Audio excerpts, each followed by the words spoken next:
Hey there! Today we're going to look at how to use TurboTax for W-2. So let's get started. First, open your web browser and go to the TurboTax official website. Over here, access the home page for online tax filing. Then click on the Sign In option. Over here, enter your credentials or create a new account if you don't have one. After that, go to the TurboTax homepage. Over here, access your main dashboard. Then click on the Federal section. Over here, open the area for federal tax returns.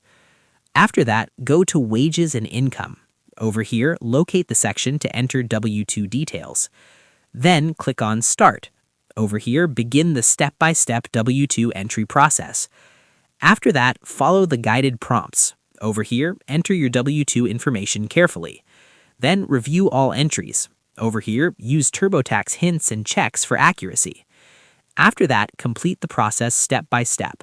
Over here, ensure all information is correct before submission. And that wraps it up. Appreciate you watching. See you in the next.